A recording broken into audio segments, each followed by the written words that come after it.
Hello everyone, this is Jimmy and welcome to episode 7 of Multiblock Madness. Last time around we set up our mana generation using the leaf-eating plant, the Munch Dew, and looking at it now, it's produced 3 mostly full mana pools for us.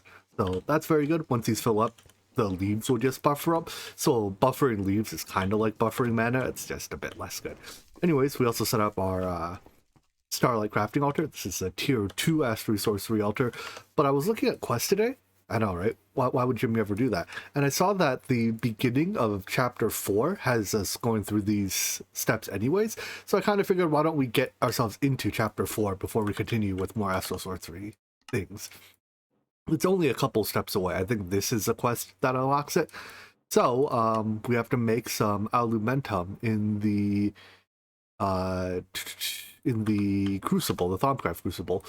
This is made by throwing mana powder into, I assume these aspects come from a sand and a coal. Does seem about right. Coal is 10 and 10, I know that for sure. So a sand is 5 per ditio. Sand, what do you have? No, regular sand. Yeah, so it's actually relatively not wasteful. We get 5 leftover points of earth, I think Terra it is. But Elementum is just a good fuel. In fact, that's what the quest tells us. Nice. Mana powder is a fair bit more expensive in this pack than usual, I believe. So this bar is zoomed in 10x in JEI. So a full bar is actually 10% of a mana pool, if it's exactly a full bar.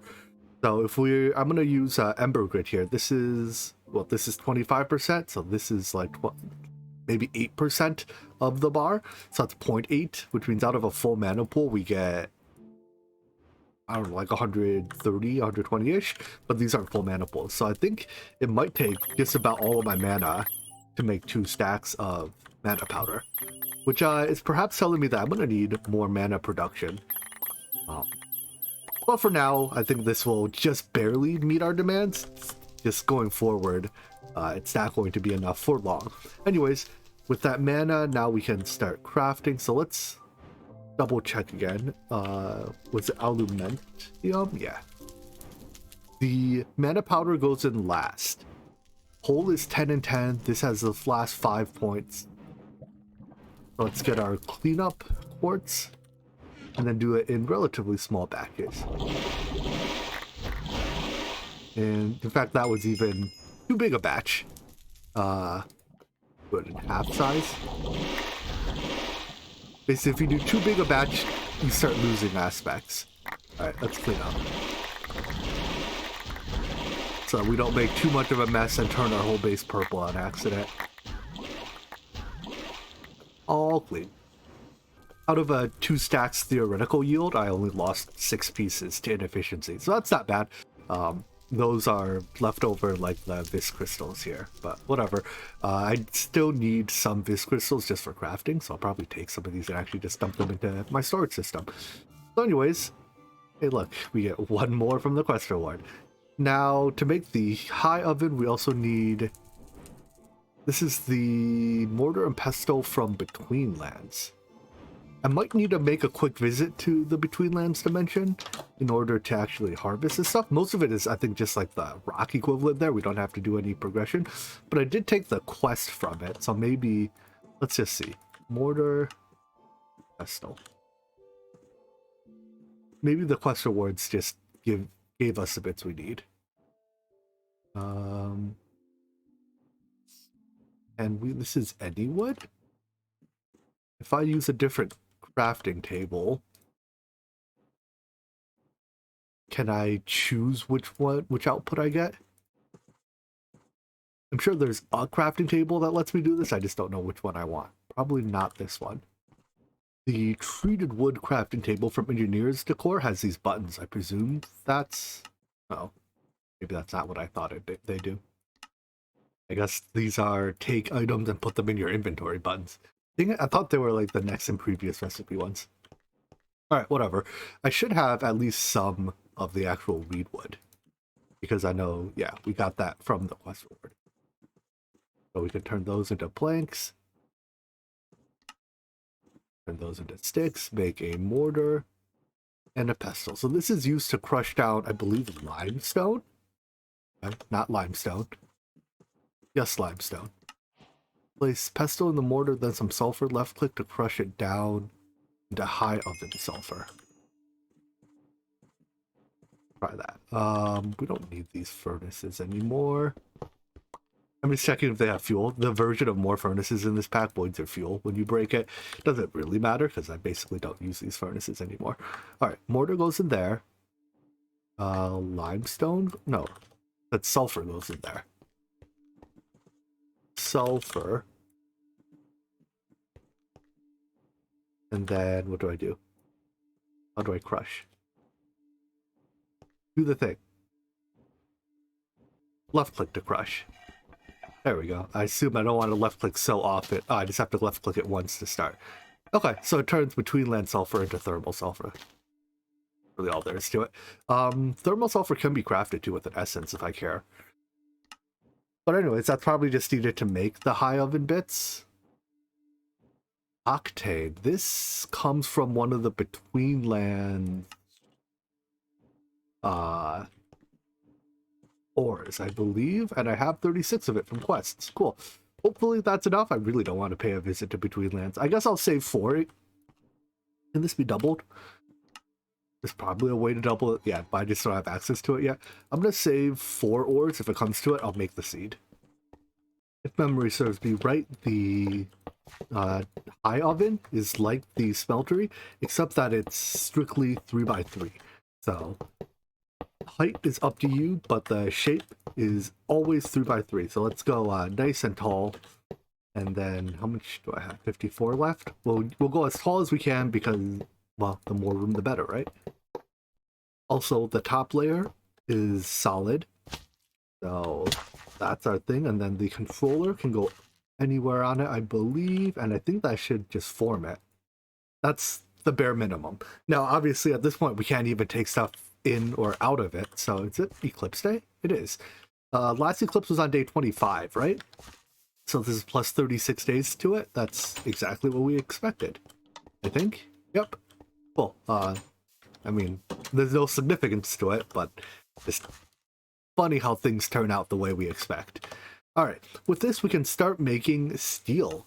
So to make steel, let's see, we want us to have molten steel. Oh, no, picking up an ingot will complete the quest. Okay. So place iron, sand, and sulfur in the high oven, then wait for the temperature to rise enough for the iron to melt. I buy it.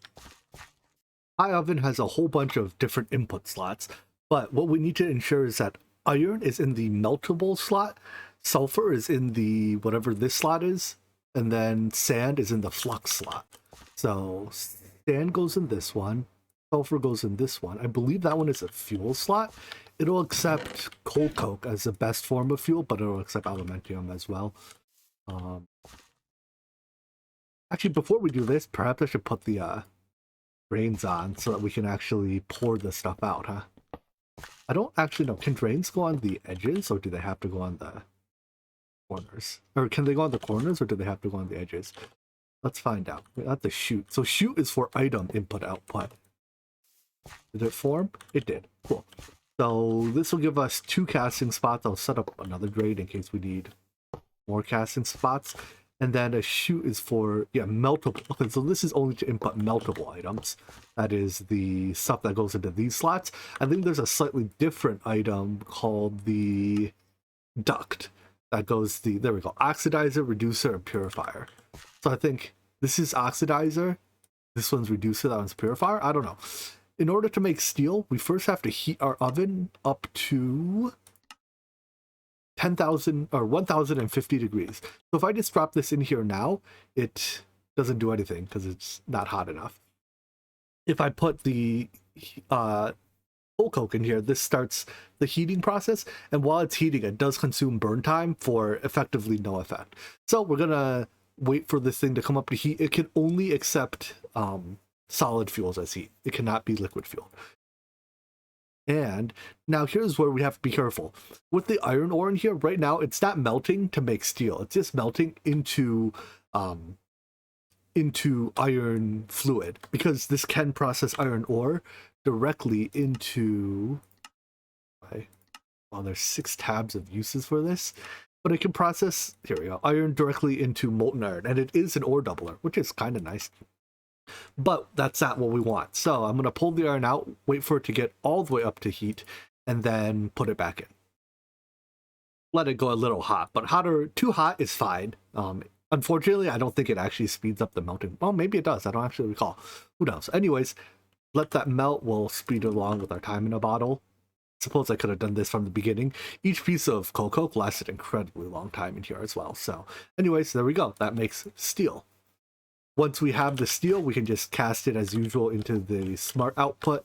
I do need to come here and yoink my... Oh, that's in use. Let me go make another ingot cast.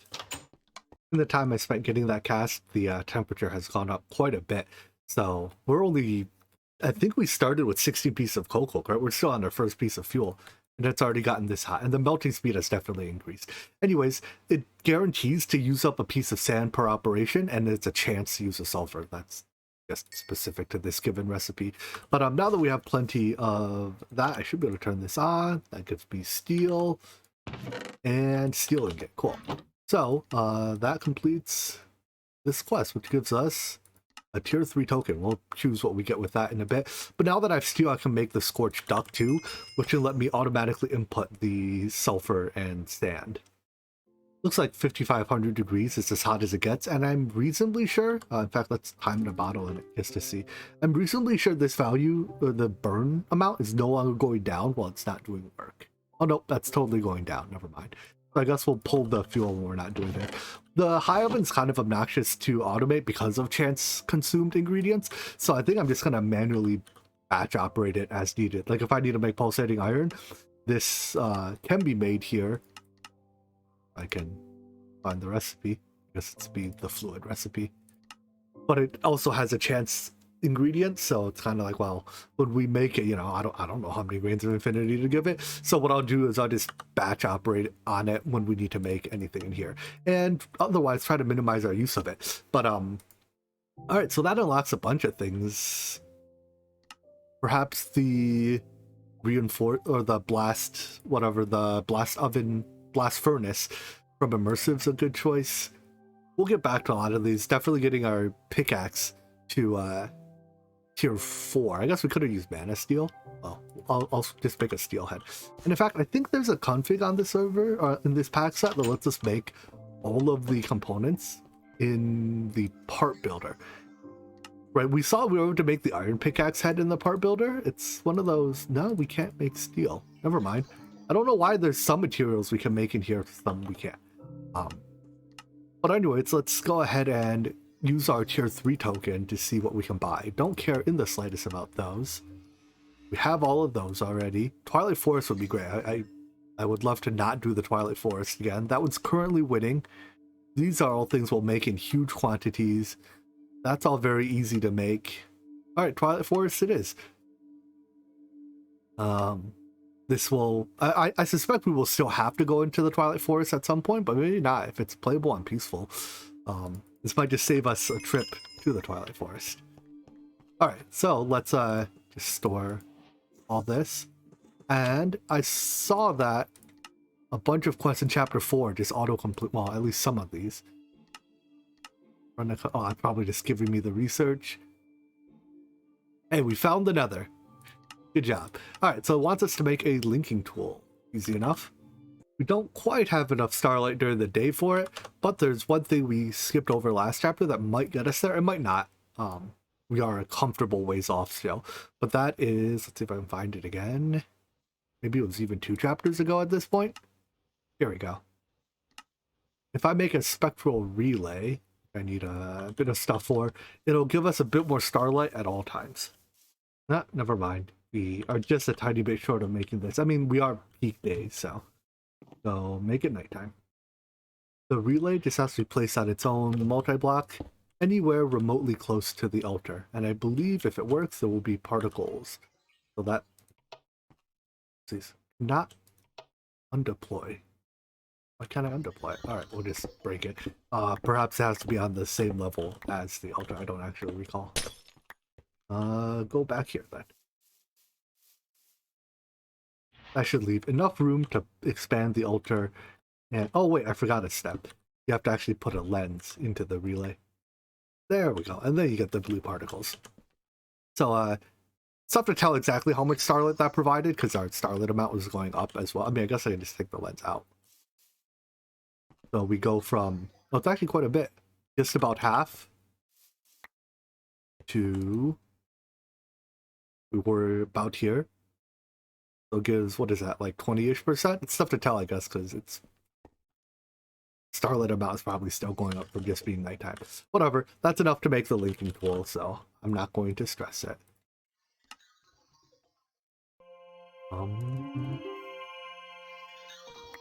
Alright, the linking tool is not needed to link the marble or the whatever spectral relay to the altar, but it is useful for linking lots of other things. Perhaps most importantly, we can use it to make star metal now, although we did get some star metal from the reward, huh? Let's see what it has us make. So it gives us Vis seeds. Next quest is to make star metal. I believe, was it star metal we got, or was it orichalcum ore we got from the Chapter 3 quest award? No, it was star metal. Sick. I just saved me the trouble of having to actually do this thing. If you link one of the floating crystals to a to some orichalcum ore, you can gradually over time convert it into star metal. What I actually definitely want are star metal seeds. I'm sure we'll use tons of star metal. So let's see if we've gotten any. I did hunt down a couple extra greenhouses between videos, although I'm not convinced every single seed spawns. If not, I can just make it. We did get Terra Steel seeds. I think I did get a tier 6 seed. Let's see if I can find it. It's in one of these. I think it was another star seed. Here it is, another star seeds. But to actually use these, we need a crux, which is a lot of stuff. And again, my rule is I can only use a seed if I can make it. So I didn't find a whatchamacallit, star metal seed, so I think I'll just make ourselves one. On second thought, star metal is a tier 5 seed, and I actually only have enough crafting seeds to make one tier 5 seed of my choice, right? If I combine these up. And I definitely want that to be void metal because I'm not manually making void metal. So instead, we'll just make star metal the regular way as we need it. We have 14 pieces for now. That's probably enough for the time being. So next thing I definitely want is Attunement. This requires nothing too fancy. Good. As with most things Astral Sorceries, first craft the block itself. It uses any rock crystal, stats don't matter. So give me one of the altars while that crafts. I'm going to fill our Attunement altar blueprint and place, oh boy, this thing is huge. Like, I knew it was huge. I didn't quite expect it to be that huge. Let's get ourselves some room then. Good thing I have the make me room button called the destruction gadget. Convenient, huh? Sure, that'll do. And it places the whole thing in one go. Man, I love this capsule system in this pack. It's genius. We have to place this dead center. First try, not bad. All right, so once we get that placed, let's get this out of our inventory before any accidents happen. We have to pick which constellation to attune ourselves to. So I want the one that gives us experience for breaking blocks, if memory serves me right. Oh, right, I skipped a step. We have to actually find the constellations in the sky. Whoops. For that, the telescope is the optimal tool. That's pretty easy. Let's make one of those. Well, the telescope takes a whole lot of light to work, so we're just barely out of light tonight. Let's try just using the looking glass, and this works kind of just as well. You still have to find the constellations in the sky. There's one, and then once you find it, you hit shift, and then you drag to draw it out. And if memory serves me right, this one is Armara. Like so. There we go. There's one. You can quite easily tell what's a foreground star versus a background star because there's both a parallax effect, right? The foreground stars appear a lot, is that closer, I believe?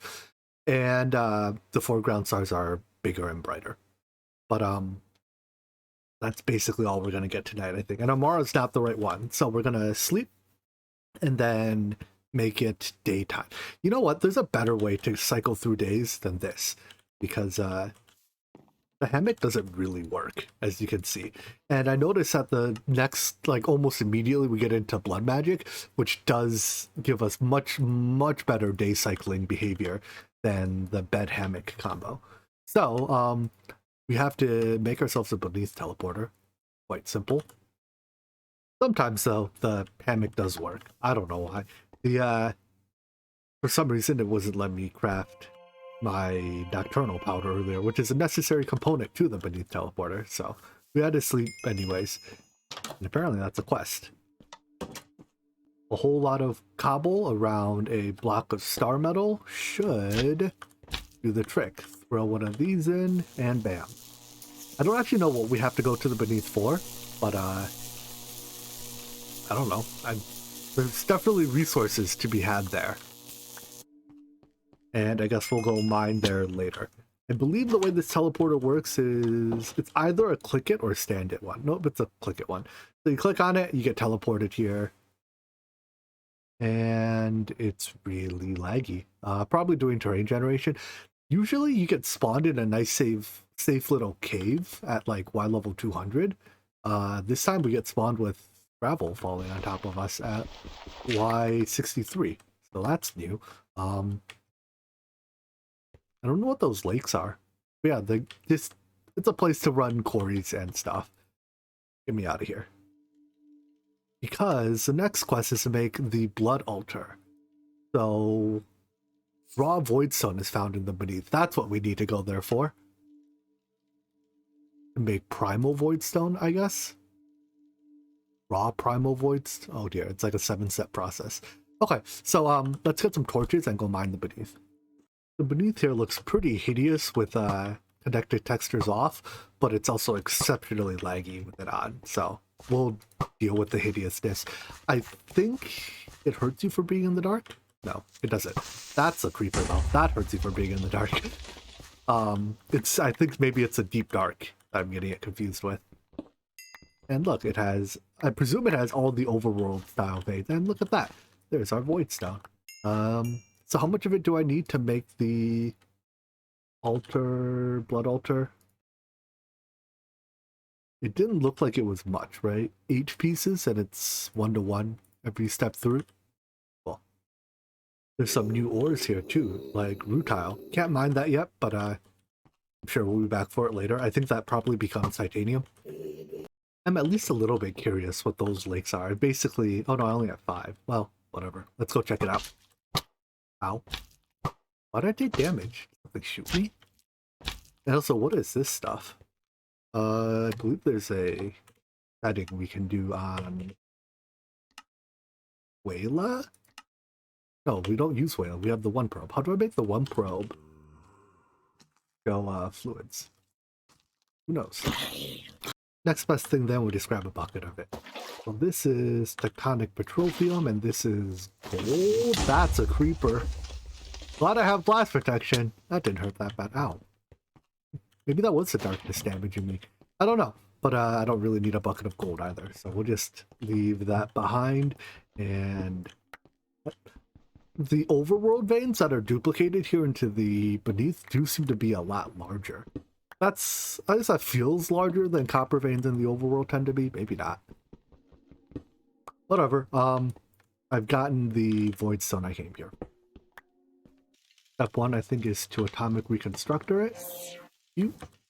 Step 2, so this is now primal voidstone, is to throw it into a crucible with 10 mortis. That probably comes from like bones or similar. Bones or rotten flesh, I assume, have it.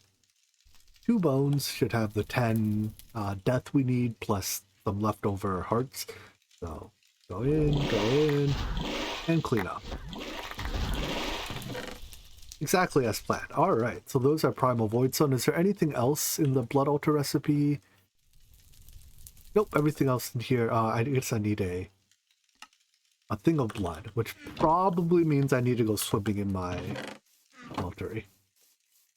Just kidding. We don't have to go swimming. We can just melt down rotten flesh for it. That was quick. So that should be 4-1. This should give us plenty of blood, but it just needs 1.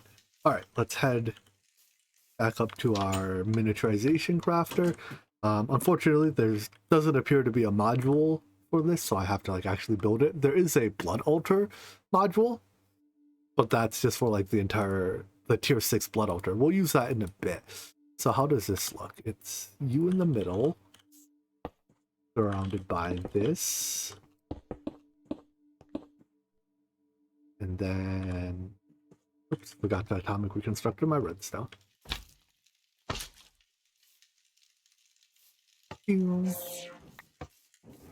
And that should do it.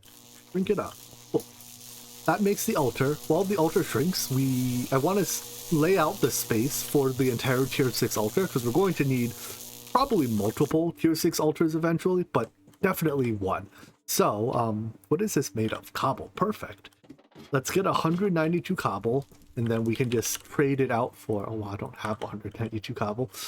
We'll get... it's probably easier to get it in the beneath, huh? What? Let me go. Thank you. Now we should be able to fill this, and oh boy, is that big. Let's put it over here. And we'll start with this one. Add more as we go. Well, I love these capsules.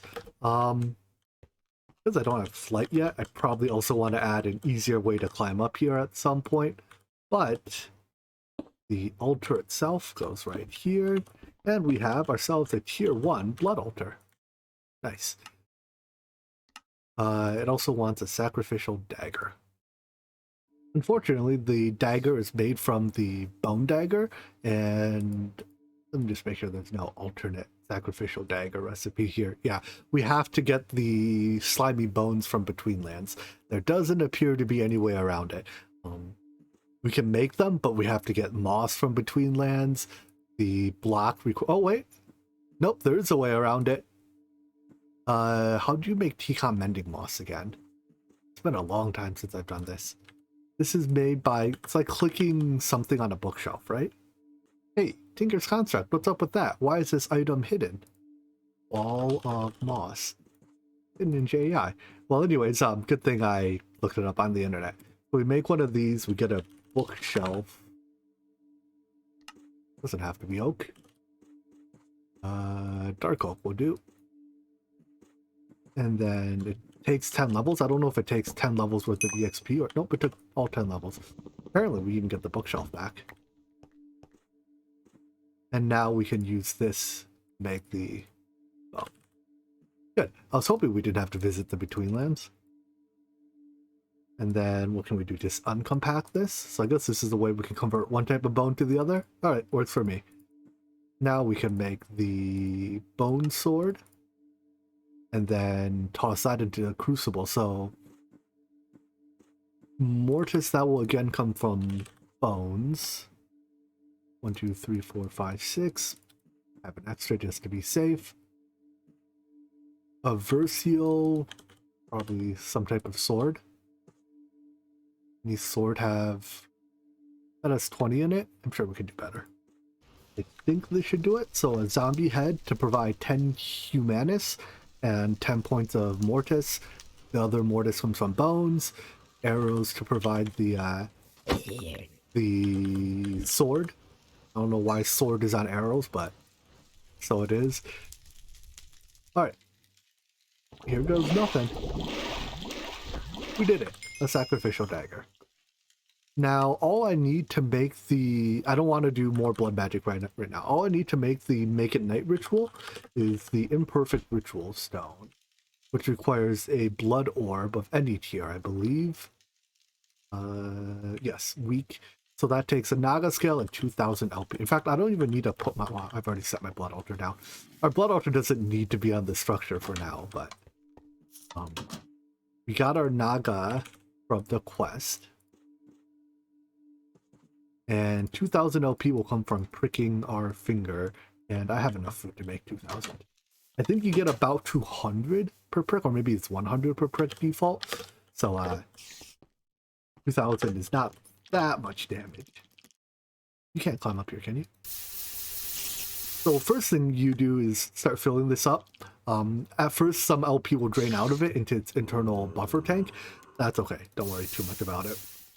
That's way more than 2000. So drop this off, wait a couple seconds. Didn't take that long. And we should be left with a blood orb. Like so. Take it, click it again. Ooh, I was expecting that to do half a heart of damage. Don't die to your own blood magic. It will kill you if you're not careful. I'm going to leave this in here briefly to fill up with a little bit of life essence. But now that we have it, we can use it to craft the Imperfect Rituals stone. In addition to the Imperfect Ritual stone, we need a block of lapis. We could store the blood for now, I guess. And that should be it. I'm going to keep this on me, though. So, if we just place this down, place it right next to our hammock. The effect of the Imperfect Ritual stone depends on what block is above it. And with a block of lapis above it, it make it nighttime. So, is there a sleep charm? Not in this pack. All right. Well, that makes it night. This makes it day. I'm not going to make it day right now because I want it to be nighttime. But now we can cycle between night and day much faster than using the hammock, right? We can just use the the ritual and the bed. It does take a tiny little bit of LP to use a ritual. It's like 100, I think. And if you don't have enough LP, it either doesn't work or it damages you a little bit. I don't recall. Let's change between versions so many times. All right. So now, let's see about upgrading our looking glass to this. There we go, one telescope coming right up.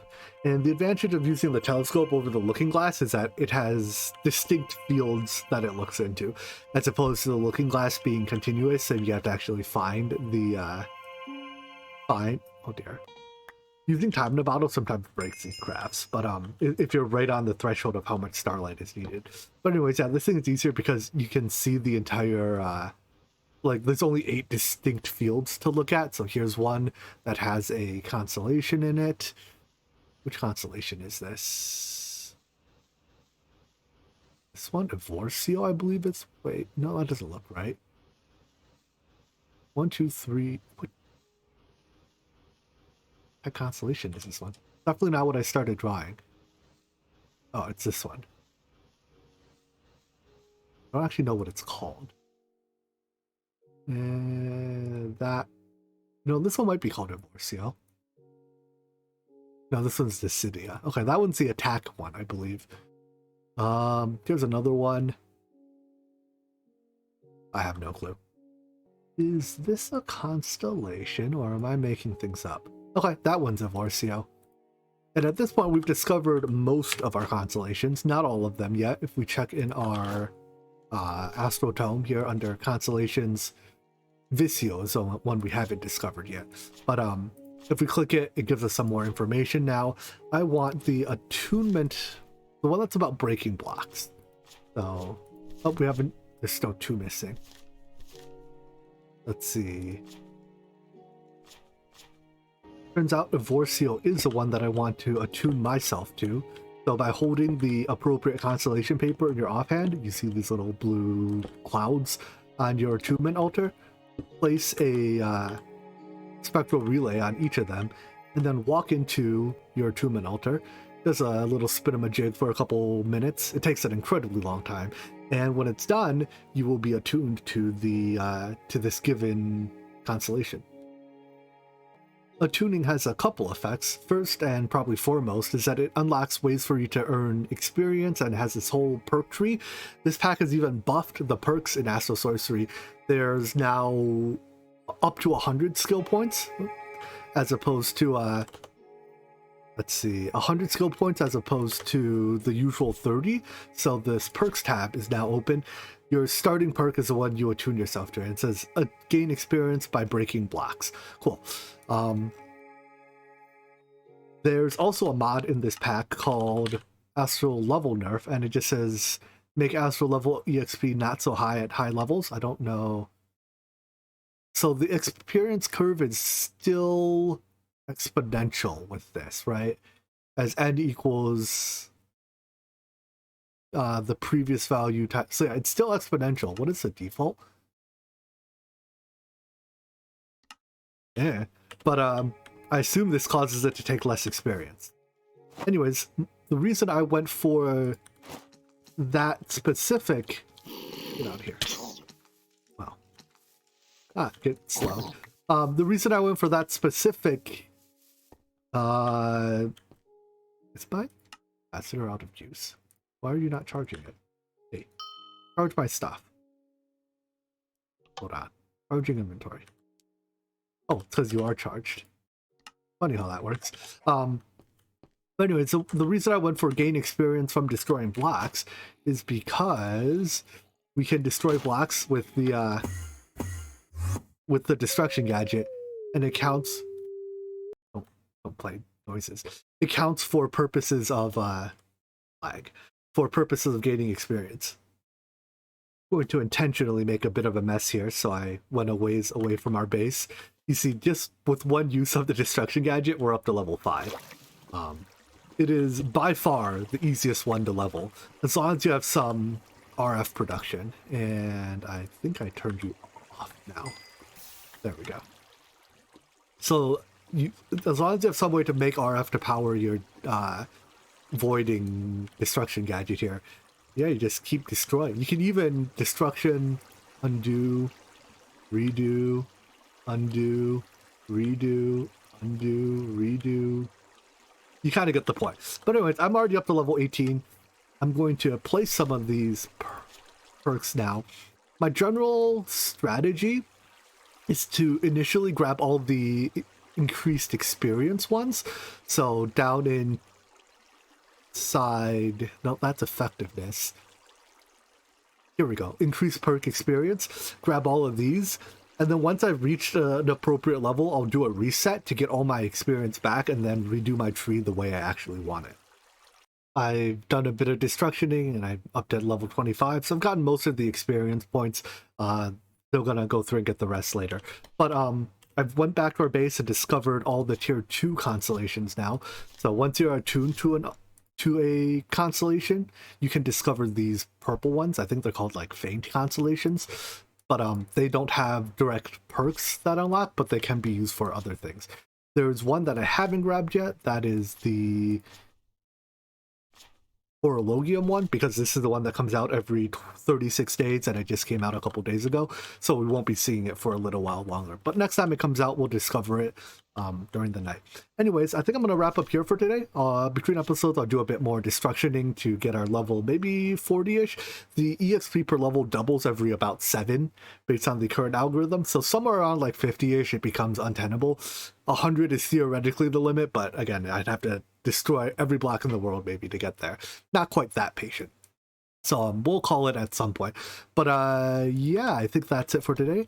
We'll be back next time to continue down our astral sorcery journey, get into rituals, the upgraded crystals, yada yada yada. Unfortunately, it doesn't look like we can make the celestial altar quite yet because that requires energetic silver, which is not dungeon loot. You can't find it as dungeon loot anywhere, and there's no way to make the fluid as an alloy. You have to directly make the item as an alloy, and making it requires like an arc furnace or something. Don't know where that lies in, I guess, right at the end of tier 3. So we'll be, or chapter 4, we'll be getting there eventually. But that's it for today. I hope you guys enjoyed this video. Hope to see you in the next one. Take care. Bye-bye.